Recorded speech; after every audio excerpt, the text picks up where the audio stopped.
পশ্চিমবঙ্গে যতগুলো পোলস্টার তাদের এক্সিট পোল দিয়েছে, এরকম তো প্রায় 7-8 জন পোলস্টার তাদের এক্সিট পোল দিয়েছে।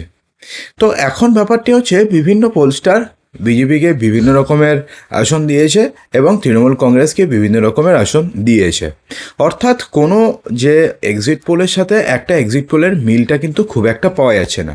কেউ কেউ দেখা যাচ্ছে বিজেপিকে এগিয়ে রাখছে, কাউকে দেখা যাচ্ছে তৃণমূলকে এগিয়ে রাখছে, আবার কারোরটা দেখে মনে হচ্ছে একটা হাং অ্যাসেম্বলি হবে। এবার পশ্চিমবঙ্গে হাং অ্যাসেম্বলি কিন্তু বহু বছর থেকে হয়নি। তো যদিও এবারে নির্বাচন কাটিকি টাক্কার হয়েছে, হাং অ্যাসেম্বলি হওয়ার একটা সম্ভাবনা রয়েছে, কিন্তু তা সত্ত্বেও যতগুলো পোলস্টার তাদের এক্সিট পোল দিয়েছে তার মধ্যে কোন পোলস্টারকে আমরা সবথেকে বেশি বিশ্বাস করব। অর্থাৎ কোন পোলস্টার এমন রয়েছে যার বিশ্বাসযোগ্যতা অন্যান্যদের থেকে বেশি, এবং সে কি এক্সিট পোল দিয়েছে, অর্থাৎ তার হিসাবে কে জিততে চলেছে, কেন আপনি বিশ্বাস করবেন, কি এক্সিট পোল দিয়েছে, সমস্ত কিছু জানাবো। তবে তার পূর্বে আপনাদের কি মনে হয় পশ্চিমবঙ্গে কে জিততে চলেছে, কে সরকার গঠন করতে চলেছে এবং কোন পার্টি কতগুলো আসন পাবে, কমেন্ট বক্সে জানাবেন। এবার ছোট্ট রিকোয়েস্ট, ভিডিওটিকে লাইক করবেন এবং ভিডিওটিকে শেয়ার করবেন। আপনাদের একটি লাইকই ভিডিওটিকে আরও 1000 জনের কাছে পৌঁছতে সাহায্য করে। দেখুন, বর্তমানে যেই পোলস্টার তাদের এক্সিট পোল দিয়েছে জাস্ট সংক্ষেপে আপনাদের বলে দিই। প্রথমে চাণক্য স্ট্র্যাটেজিস তৃণমূল কংগ্রেসকে দিয়েছে 130 থেকে 140, বিজেপিকে দিয়েছে 150 থেকে 160, অন্যান্যকে দিয়েছে 6 থেকে 10। পিপলস পালস তৃণমূলকে দিয়েছে 178 থেকে 189, বিজেপিকে দিয়েছে 95 থেকে 110 এবং অন্যান্যকে দিয়েছে 1 থেকে 4। ম্যাট্রিক্স যেটা রয়েছে সেটা তৃণমূলকে দিয়েছে 125 থেকে 140, বিজেপিকে দিয়েছে 146 থেকে 161, অন্যান্যকে দিয়েছে 6 থেকে 10। পি মার্ক তৃণমূলকে দিয়েছে 118 থেকে 138, বিজেপিকে দিয়েছে 150 থেকে 175, অন্যান্য 2 থেকে 5। প্রজাপল সেটা তৃণমূলকে দিয়েছে 85 থেকে 110, বিজেপিকে দিয়েছে 178 থেকে 208, অন্যান্যকে দিয়েছে 0 থেকে 5। এবং পোল ডায়েরি তৃণমূলকে দিয়েছে 99 থেকে 127, বিজেপিকে দিয়েছে 142 থেকে 171 এবং অন্যান্যকে দিয়েছে 5 থেকে 9। তো এগুলো গেল হচ্ছে কোন পোলস্টার কতগুলো আসন কাকে দিয়েছে। এখন এর মধ্যে সব থেকে বেশি বিশ্বাসযোগ্যতা যদি কারোর থাকে তাহলে সেটা হচ্ছে চাণক্য স্ট্র্যাটেজিস বা টুডেস চাণক্য, যেটা আপনি বলতে পারেন।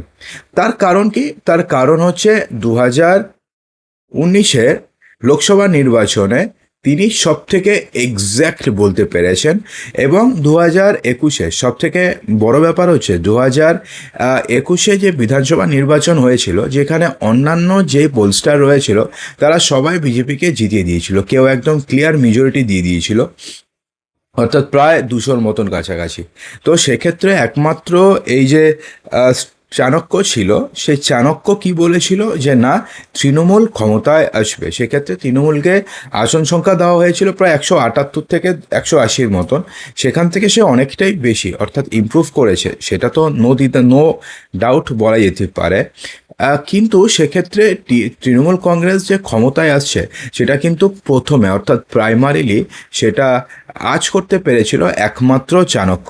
এছাড়া 2019-এর যে লোকসভা নির্বাচন হয়েছিল সেক্ষেত্রেও এক্স্যাক্ট তারা এক্সিট পোল আনতে পেরেছিল, যেটা তারা 100% ম্যাচ করে দিয়েছিল রিয়াল পোলের সাথে, অর্থাৎ যেটা রেজাল্ট হয়েছিল তার সাথে তারা মিলিয়ে দিতে পেরেছিল।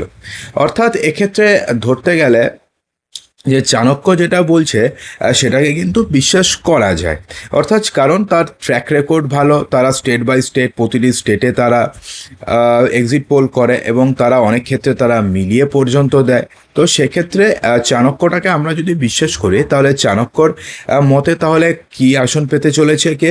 দেখুন, টুডেস চাণক্য স্ট্র্যাটেজিসের মতে তৃণমূল কংগ্রেস পেতে পারে 130 থেকে 140টি আসন, অর্থাৎ ম্যাজিক ফিগারের কাছাকাছি। বিজেপি পেতে পারে 150 থেকে 160টি আসন, অর্থাৎ ম্যাজিক ফিগারের জাস্ট ওপরে, এবং অন্যান্যরা পেতে পারে 6 থেকে 10টি আসন। অর্থাৎ এক্ষেত্রে না, 2-1টা সিট যদি এদিকে ওদিকে হয়ে যায় তাহলে যে নির্দল প্রার্থী রয়েছে বা অন্যান্য যারা রয়েছে তারা কিন্তু একটা বড়সড় একটা কি মেকার হতে পারে। অর্থাৎ ধরুন কেউ 148 পেলো না, দুটো পার্টি ধরুন 148-এর ধরুন কম পেলো, এক্ষেত্রে ধরুন নির্দল কিছু পেয়ে গেল, তৃণমূল কংগ্রেস কিছু পেয়ে গেল এবং সিপিআইএম কিছু পেয়ে গেল, তো শেখে এবং আইএসএফ কিছু পেয়ে গেল। তো সেক্ষেত্রে না এই যে দলগুলো রয়েছে এরা কিন্তু কি মেকার হয়ে যাবে, অর্থাৎ তারা যাদেরকে সাপোর্ট করবে তারাই সরকার গঠন করতে পারবে।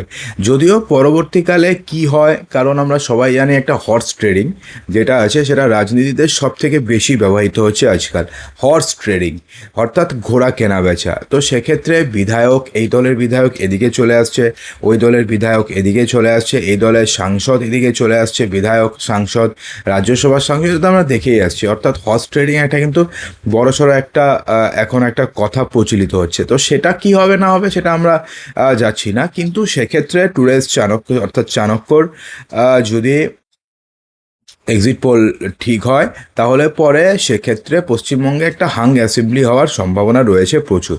যদিও চাণক্য যেটা বলে সেটা 2019-এ মিলিয়েছিল, 2021-এ যেক্ষেত্রে সবাই ধরেই নিয়েছিল যে বিজেপি ক্ষমতায় আসছে, সেক্ষেত্রে চাণক্যই একমাত্র তারা পিপলস পালস বুঝতে পেরেছিল। তো আপনারা কি মনে করেন কমেন্ট বক্সে জানাতে একদমই ভুলবেন না।